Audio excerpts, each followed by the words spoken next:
ESPN has a tiered system ranking all 136 FBS football programs, and I will just say this about the BYU Cougars. They have got major upward mobility.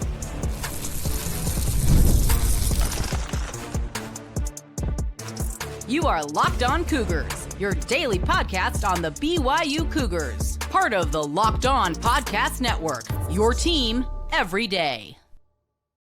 What's up, everybody? Welcome into Locked On Cougars, your daily podcast focused on the BYU Cougars. I'm Jake Hatch, executive producer at the KSL Sports Zone in Salt Lake City, Utah, and a 14-year credentialed media member at BYU. I am your resident expert and insider as your host here on this podcast. And as always, thank you for making Locked On Cougars your first listen of the day.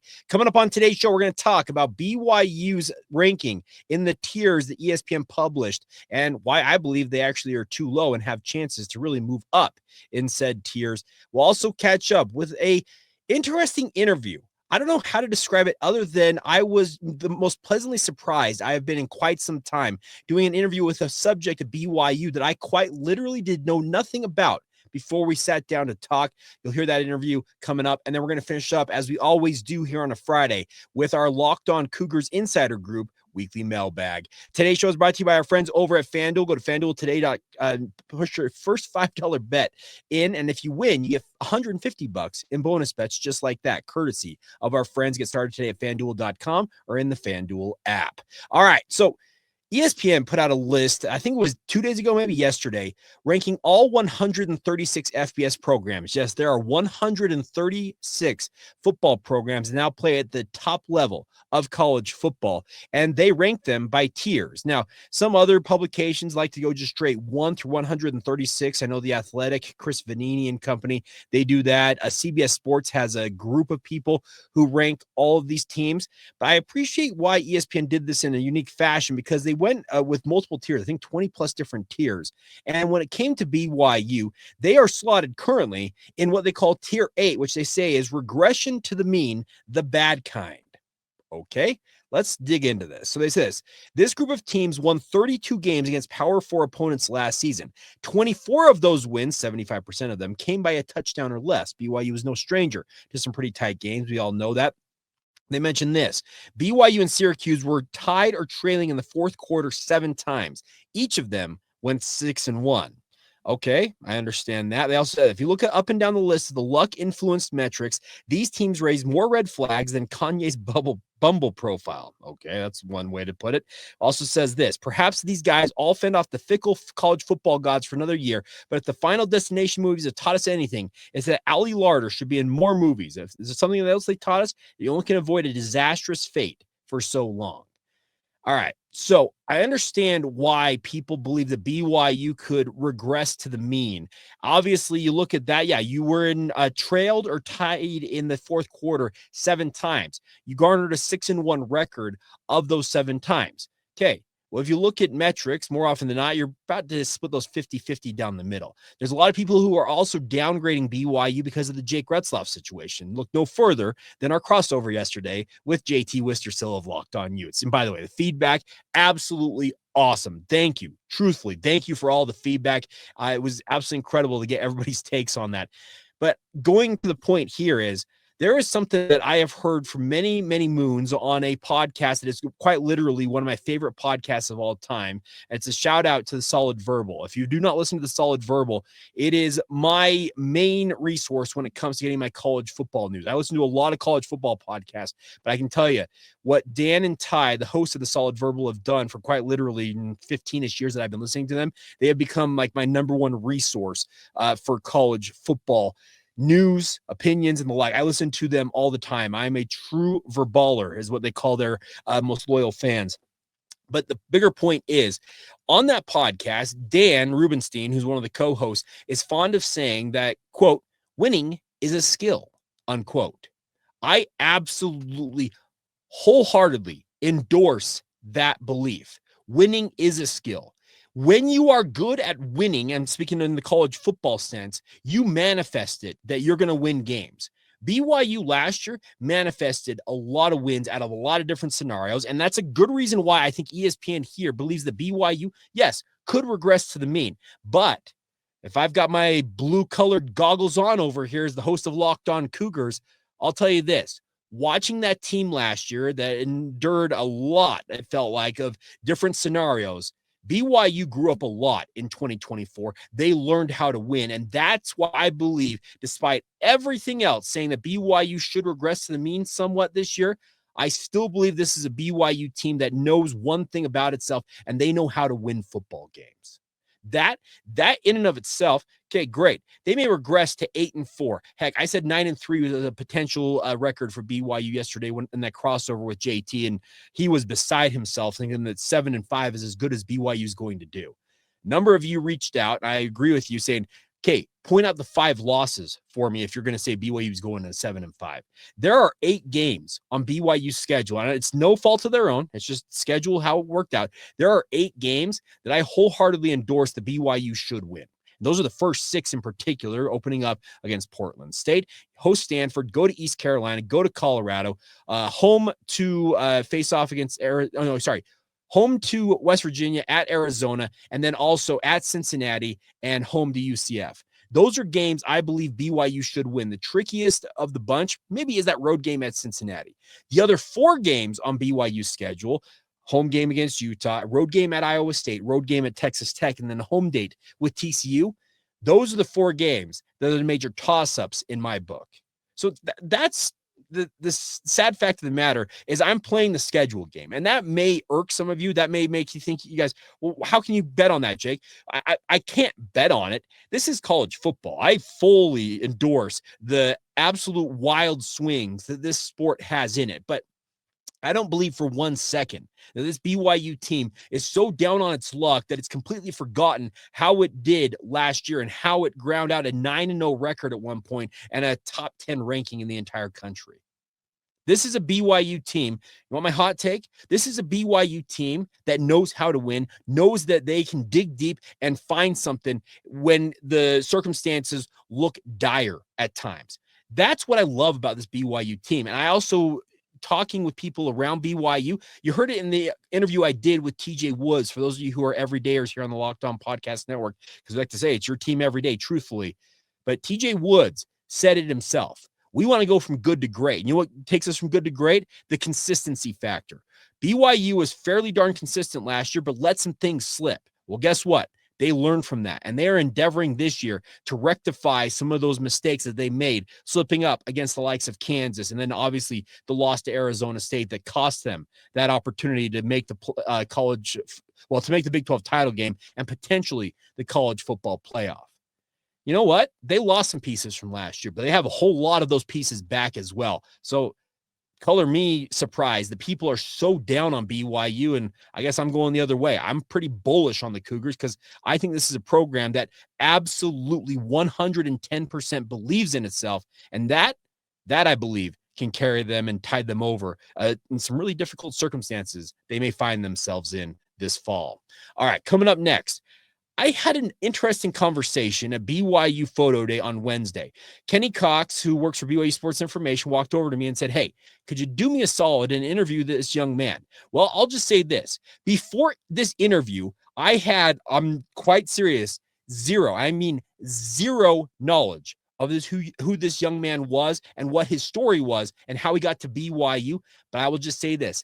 After said conversation, I am a big fan. We're going to introduce you to him next, right here on Locked On Cougars.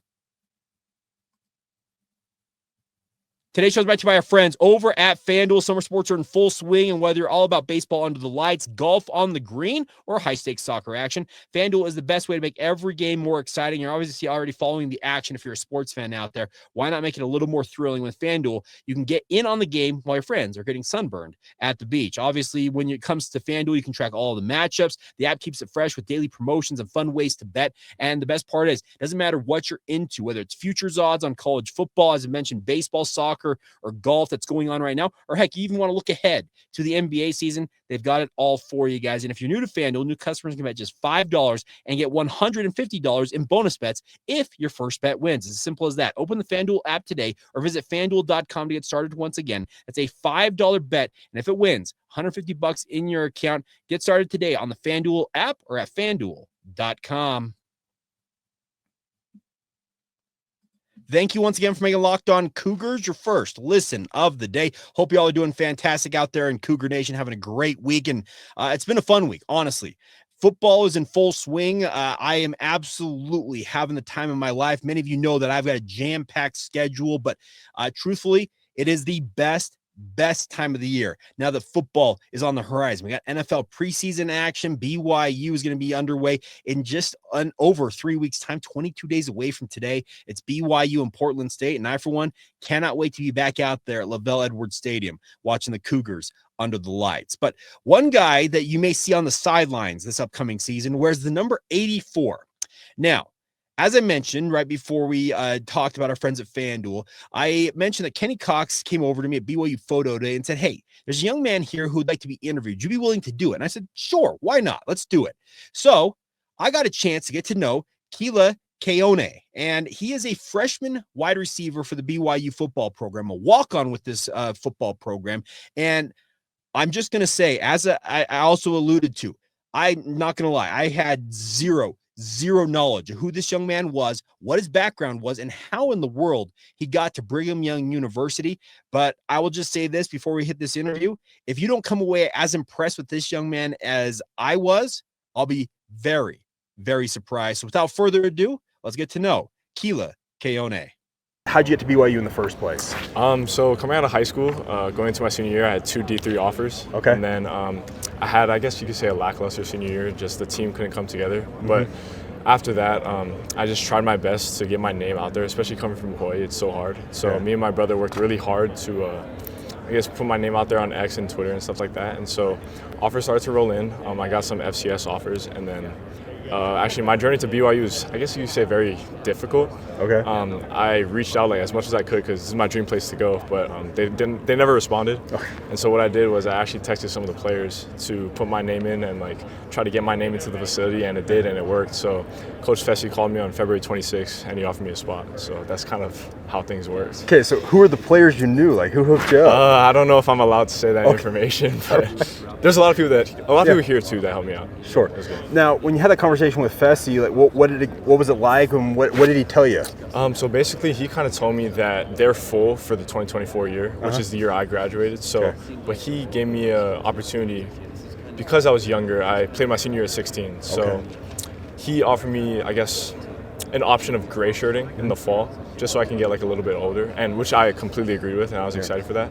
So I gray shirted in the fall, and then he said that he'll give me a shot in spring ball, and then he'll let me know if I make it to fall camp or not, and we're here today. So that's awesome. Okay, so you graduated high school at 16 years old? I graduated at 17, played my senior year at 16. Okay, but how did you get so far ahead in high school and everything? I think it just came with, I'd say, just always, that adversity was always there. Okay. Ever since I was in 3rd grade when I first started playing tackle football, I've always played against kids older than me. Got it. I remember my 7th grade year, I played varsity for our pylon team and 7-on-7 teams. And I remember my 8th grade year, I'd actually practice with varsity because middle school we'd only practice 3 times a week, and so I kind of wanted more work, so I'd practice with the big boys. But I think it just came from always surrounding myself with older boys, just so I can always, I guess, see how I can compete with them. Okay, so as a wide receiver, where do you feel like you set yourself apart? I would say I'm very aggressive at the catching point. And one thing that they do love about me and a lot of other schools liked about me was that I was very aggressive at coming back towards the ball and just making big plays, really. Another thing, too, is I feel like film-wise, coverage recognition-wise, and just knowing the playbook, I feel like I am excelled at that, if that makes sense. But, yeah, pretty much just wide receiver is such a fun position. You just make plays, and I feel like I just love doing that. So it's a fairly veteran unit, guys like Chase Roberts, JoJo Phillips around this. How have they helped you in your transition? They've helped me tremendously. One of the big guys that actually helped me a lot when I first got here was Keelan Marion. Got it. Okay, yeah. Yeah, so he helped me a lot during that spring semester, kind of putting me in. We have other guys like Dom that would help me with the playbook and stuff like that. But the entire room really helped me settle in, helped me and LeMason settle in because we came in at the same time. Yeah. And so they were really there for us during the spring. You said BYU was your dream school. Why? I'd say the biggest thing for me is I came here in 2017 when I was in 5th grade. Okay. And just seeing just the atmosphere, it was awesome. But as I grew older, And I'm a convert to the Member Church of Jesus Christ. Okay. Yeah, so I got baptized when I was 10, but just seeing the people around here, it made me really want to come here just so I can grow my own personal relationship with Jesus Christ. And I felt like it was just such a safe environment to do so. And I feel like coming to Brigham Young would push me almost to, I guess, learn more about the gospel and things like that. And other than that, like Big 12, great football team. Coach Kalani is probably like the best coach I've ever played for. I'm so grateful to be here. So that all added to it. And I think last thing was just environment, knowing that my family would know that I was safe being here, especially in other schools, like places where I guess it's not so safe. Being in Provo is really good for them and gives them security knowing that I'm okay. Last thing for me as you look forward here, obviously you're a young player, so you're trying to work your way up the depth chart. What personal goals you want to accomplish this season? Personal goal for me right now is to just play with confidence, especially with learning like the new playbook. You can kind of feel like a headless chicken out there, but I've actually gotten a lot better at that since spring ball. And so now my goal is to just play with confidence and get better every day, really. Get better every day and do my best to contribute to the team. Because now that I'm here, really is like, I guess, contributing to the team and contributing to the culture. And I know that my part is small, but my part is important. And so I'm going to do my best to be the best player I can be. That, my friends, is a man or a young man who is wise beyond his years. He is 17, 18 years old, and he speaks as if he's a guy who's twice his age, around my age. It's absolutely incredible to have gotten to know Kila Keone. And I will just say this. I am rooting for this kid. The fact that he essentially spammed his way, and spam sounds negative, but the fact that he worked every angle he possibly could because he believed A, in himself as a football player, and B, wanted so badly to be a part of the BYU football program that he worked, like I said, every angle to get to Provo, and then got no guarantee that he was even going to be on the team. He got a chance to work out in spring with the BYU wide receivers under Fesi Satake, and then, as he mentioned, now I'm here. That's awesome. And by the way, you can't teach the fact that he's 6'4", he's long, he's lean, and I don't know what the future holds for this young man, but I don't care what he decides to do in life. That is a young man who's got a very, very bright head on his shoulders. And if football doesn't work out, there are going to be doors open for young Kila Keone in multiple other sectors. I'll just say that. And I really had a great time interviewing him. I walked over to Kenny after the interview and said, did you know, like, were you trying to set me up for this? And he said, no, he said he wanted to talk to somebody about BYU football. He's always wanted an opportunity to get interviewed. And I said, well, guess what? That kid can talk with me anytime he wants to. So Kila Keone, I don't know if you're even going to watch this and or hear about it, but thank you for carving out some time to talk with myself. And you got a new fan in Jake Hatch. And I hope that many other Cougar fans out there watching this podcast or listening to it come away as impressed as I was.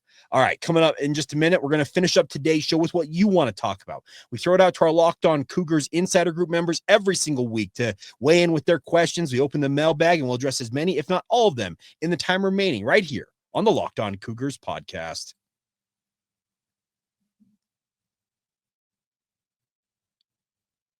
Thank you once again for making Locked On Cougars your first listen of the day. If you have not done so already, sign up for the Locked On Cougars Insider Group. Get the inside scoop on all things BYU and comes to your phone in the form of a text message. Just $5 a month to be a part of the Insiders Group is the cost, but the kicker, 2 full weeks, 14 days without being charged a single penny to get all that inside intel. So join us today. Link is in the show notes below, and be with us every single day right here on the Locked On Cougars podcast as a member of the Locked On Cougars Insider Group. All right, time for your guys' questions, and I got a lot of them good ones. So we're going to start with Gary here. It says this: do you anticipate the first couple of games BYU will intentionally play 2 quarterbacks, 1 in each half? That is a bold idea, Gary, but I am hard-pressed to say that's how BYU will approach this QB battle. I still believe that BYU at some point in the relatively near future, I believe tomorrow's scrimmage in particular out at Lavelle Edwards Stadium will go a long way to paring down the field, whether it goes from 3-2 or all the way from 3-1. I think this scrimmage is absolutely pivotal in that race. But let's say they do get to the regular season, they're still not sold on one guy or the other, or heck, even all three. I could see them maybe platooning guys a little bit, but I think intentionally playing 2 quarterbacks, 1 in each half, that's probably just a bit too bold for my liking. Maybe give each guy 1 game, see what they got. But I do think they'll try and make a declaration or at least a decision on a guy coming out of training camp. Next to Caleb, how much turnover has there been on special teams besides Keelan Marion? Is it the same guys blocking or is it a whole new group? Now, Admittedly, during BYU's media availability, our portions we get to watch a practice, they have shown exactly zero. That's the number zero I'm holding up with my hand. Zero special teams. So I don't have a good answer for you on this, Caleb, but there has been some turnover. Obviously, Keelan Marion, an All-American kick returner, you lose him. Garrison Grimes comes in to replace Austin Riggs as BYU's long snapper. And I know that long snapper hype is not really a thing, but get excited. Garrison Grimes apparently has absolutely thrilled folks in talking with people that I know in the BYU football program. Yes, it's a long snapper, but the hype is real there. You got two stud guys who are actually booting the ball. Speaking of Will Farron, who I think is a true All-American candidate. And then Sam Vanderhaar, by the hype there too. Sam is absolutely awesome, and I'm looking forward to seeing those two guys flipping the field for BYU and doing some special things. But in terms of the blocking, I would assume a lot of the guys that were doing it last year, guys like Isaiah Glasker, they'll be willing to do it again this year if called upon. But like I said, I've seen zero special teams, so I don't have a good answer for you on that blocking side of things, Caleb. Up next, Jeff. BYU is a two-headed monster at running back with LJ and Keone with an unproven commodity at quarterback. What are your thoughts, Jake, on a 70-30 split in favor of the run? What are we talking about? Are we Air Force here? I'm just kidding, Jeff. No, I do think BYU will lean heavier on the run early on in the season to help whoever it is at quarterback settle in. 60-40 seems to be more the split I would go with because 70-30 is pushing it a little bit, I think, especially for Aaron Roderick's liking. But I absolutely do think that the run game, it's going to be a critical, if not the most key cog to success for BYU when it comes to their offense this year. And I would think that they'll lean into it very heavily. LJ Martin, Sione Moa. I know that Pokai Haunga is no longer with the program this year, at least for the year, I should say. And then you also have guys like Enoch Nawahine, Jovesa Damuni, by the way, buy some hype there. And hey, we'll see if Hinckley Rapati does get the waiver from the NCAA. But I think the running backs, they're going to be ready to rock and roll. In the offensive line, it's got to do its part as well. Alex says this, or asked this: would you rather have Eric Dampier? Wow, that's an NBA throwback. Would you rather have Devin Dampier or McCae Hillstead objectively? I don't see a huge difference between the two of them besides experience. He's going off yesterday's podcast where our good friend JT was essentially downgrading McCae, similar to pumping up his guy Devin. I will just say this, Alex. Right now, if I could pick the two, because of the experience factor, I actually probably would lean Devin Dampier. But I don't know why a guy like McCae, who is 5'10", $190, gets downgraded for a guy like Devin Dampier, who's 5'11", 200 on the roster at Utah provides. I just don't get how the disparity there exists. But hey, one does have experience. One had some pretty thrilling stats a year ago for a team in Mexico that, went 5-7. Okay, but all right, I would lean Devin, but like by the smallest of margins there. Preston, what other teams in the Big 12 are you high on, Jake? If you had a top 5 in the conference, who are you thinking? It's a good question. I will say this, Preston. I am buying the hype on Texas Tech. I absolutely love the Red Raiders. I am always a fan of Kansas State, but for some reason, Kansas State can't just get over the hump and win the Big 12, at least in recent years. I'm in on the Wildcats. I am also bullish on Arizona State, obviously, as the defending champs, even though they lost Cam Scadaboo, and we'll get to a thing on Cam Scadaboo here in just a minute. There was a question that I know that we're going to get to. So those three, you can probably, put me down to include Iowa State. I think that Matt Campbell, Rocco Becht, that's a really, really nice program that ISU has built. If you want a fifth team, I don't know, give me BYU. Like I said, I'm pretty bullish on BYU. Now, this league has proven to be completely topsy-turvy, and we'll see ultimately what shakes out. But I have some favorites in this league, and those four that I mentioned, I think those are the top tier. I can't discount Utah. I will just say that. I think they go 8-4, I think, this year. That's a nice bounce back from a 5-7 year ago, but I just can't see the 10-2 right away from me. Maybe they surprise everybody, but those are the teams I'm thinking about. All right, another good question here. Bill, which home game do you see as the best bang for your buck? I want to bring my kids from Idaho to a game. All right, Bill. Well, if you're coming south, it depends on what you define best bang for your buck. I think that FCS games in terms of ticket prices are the best bang for your buck because FCS games just get discounted by people because, quite frankly, people don't watch FCS games. So Portland State, I know it's the season opener, so that may change the dynamics a little bit, but that's a good one. I also think Stanford is a good bet as well in terms of ticket prices and the overall ambiance. It's early on in the season. Weather still should be good.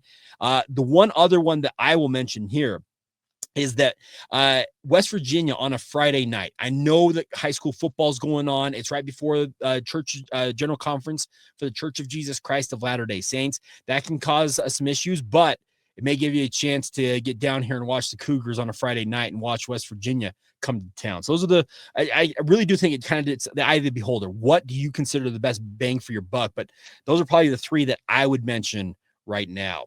All right, Riker, and obviously the Holy War, the home game. I know that the bang for buck is not a thing because it's going to be absolutely outlandish prices, but it's always good to watch BYU and Utah in person.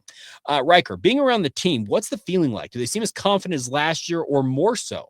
I will just say this. There is a quiet confidence around this team. You can tell that they're still pretty upset that they let things slip at the end of last year, and for good reason. You were right there. You were right there on the doorstep of playing in that Big 12 title game. I know a number of you out there. Amber, my good friend who listens to this every single day, she and her family had tickets to the Big 12 title game, couldn't refund them, so they actually ended up going to the game in Frisco. Not Frisco, it was in Arlington. That is how close BYU was, and they know they let it slip, so they want to get back there. I think this team's got quiet confidence. I'm not saying maybe more so than the confidence they had last year, but this is a team that had a lot of guys who contributed in many ways, big ways, to the success BYU had last year. They're not going to plan on just letting it slip once again this year. I think they've got a lot going on. All right, Parley, just wondering if Hillstead is pulling away from the others. Ask me on Monday, Parley, because I think that I said that scrimmage. It's absolutely critical here to see what happens with that quarterback battle. That scrimmage, I think, will determine a lot because they're going to create a lot of game-like environment and try and see who thrives under the pressure and maybe who wilts. And I think we'll have more for you on that next week. All right, Terry, everybody expects newcomers to come into the program that are viewed in the best light by the fans of the team talking about them and being downgraded by fans of other teams. When talking with ASU fans, it seemed to all believe that replacing Cam Skattebo will not be difficult at all, but replacing Jake Retzloff will be extremely difficult. Whereas, to me, it seems like others are overblowing the difficulty of replacing Retzloff. If we, speaking of BYU, get average or to above average QB play out of any of our three quarterbacks, we will be okay, whereas replacing Skattebo is going to be much tougher. Terry, I just say amen to that. I don't see how you replace a guy who's like a heart and soul player like Cam Skattebo for Arizona State and think, hey, we're good here. I know they brought in some talent. They have that running back from Army that's coming into Arizona State that's pretty darn good. But I'm telling you, it's Cam Skattebo. He was quite literally felt like the heart and soul of that team, and I loved watching him play. But I'm with you. I don't know. Maybe I'm crazy. Maybe I'm just the blue-goggled Jake Hatch, host of Locked On Cougar, saying this, but I completely agree with your take on that. I do. I don't see any lies in that. All right, next one, Damian. How would you rate Bear's capability, speaking of Bear Bachmeier's capabilities of stretching the field under A-Rod's offense? I don't hear too much about how his passing compares to the others. Well, here's the thing. Aaron Roderick, Matt Mitchell, who you heard earlier this week on the podcast, would not recruit a guy they don't believe they can stretch the field because this offense is predicated upon going deep every so often. They love the deep shot. And I have seen a small smattering of deep balls from Bear Bachmeier. He's got an arm. It's not that he can't make the throws. He can absolutely make the throws. It's more about, I think, making sure when you decide to uncork that one, that you put it on the money and allow your receivers to go and make a play with it. That, I think, is the biggest thing. I don't see why Bear can't make that play because, quite frankly, BYU would not have brought him in if they didn't think he could make those plays. All right, a couple more questions before we go here. Kent, non-football question. What is your favorite movie of all time? It's a good question. I don't really do well with movies in terms of memorableness, if that makes sense, but there's a handful out there. The Sandlot will forever be maybe the most quotable movie to me of all time. I saw it as a young child. It's probably the movie, speaking of the Sandlot, I've seen the most in my life. I'm dead serious with that take. I absolutely adore it. The fact that it was filmed in Utah in large portions doesn't hurt. But I also really like movies. I liked Interstellar a lot. I think the Batman trilogy that was Christopher Nolan with Christian Bale, that trilogy is absolutely epic. I love Indiana Jones. I'm a Star Wars fan. I got a lot of movies I like. I don't know if I have an all-time favorite, but there's a lot of movies that I do enjoy. Dumb and Dumber, Happy Gilmore. By the way, Happy Gilmore 2, awesome.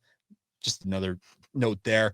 I got a lot of stuff I enjoy, and I'm a child of the 90s and early 2000s, so if you want to come on my taste, think about that. That's kind of maybe the 80s as well with my dad, 70s and 80s when my dad was growing up. It's kind of movies I've grown to love. So there you go. Other question from Ken Sayers, a football question. If Chase Roberts is always being double teamed, how would that hurt his chances of being drafted? And if he beats a lot of those double teams, how high would he be drafted? And it's way too early to predict how many will be drafted from BYU in the next NFL draft. All right, first part, Chase is going to face a lot of opposition from opposing teams. If he doesn't thrive against double teams, yeah, it's going to downgrade him. I think it would put him as a priority free agent, as a free agent signing after the draft wraps up. Now, as you mentioned, if he goes out there and proves he can beat double teams and it proves to be one of the best receivers, if not the best in the conference, with his age, I think he moves up to the middle rounds of the draft. He'd have a monster year to do that, but I think he can find himself in the 4th or 5th round. So it's kind of the high-low part of it. And then the final part, is it too early to predict how many players will be drafted from BYU? It's probably too early to put a number on it, but I do think there's a solid handful of guys that I'm tracking. I think both offensive tackles in Andrew Gentry and Isaiah Jota, Waylon Lapuaho also on that offensive line. The linebackers, Jack Kelly and Isaiah Glasser, if they're not drafted next year, I don't know what we're doing. I think Tanner Wall, crazily enough, has a chance. He has another big year. LJ Martin, let's say, has a monster year and decides to jump. Maybe he does, because running backs have a short shelf life in the NFL in this day and age.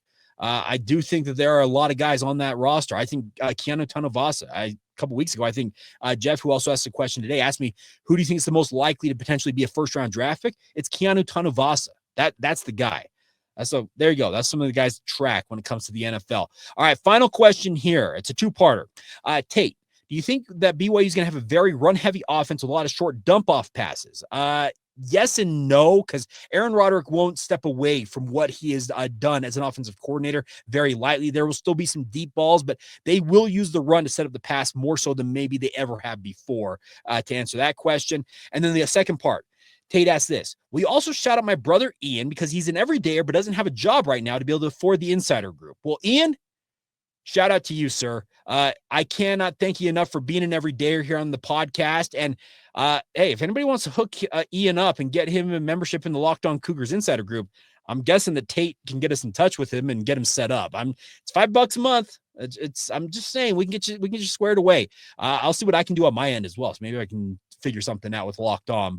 But hey, I appreciate all the love. All right. I went way over time on today's show, but a lot of good questions as always. So want to thank you guys for your continued support of the podcast. Truthfully, it's been an awesome start to training camp here, and we're just over 3 weeks away. So get ready, everybody. It is go time for BYU football. And as always, thank you as always for making Locked On Cougars your first listen today. And thank you to all of you who are everydayers right here on the Locked On Cougars podcast.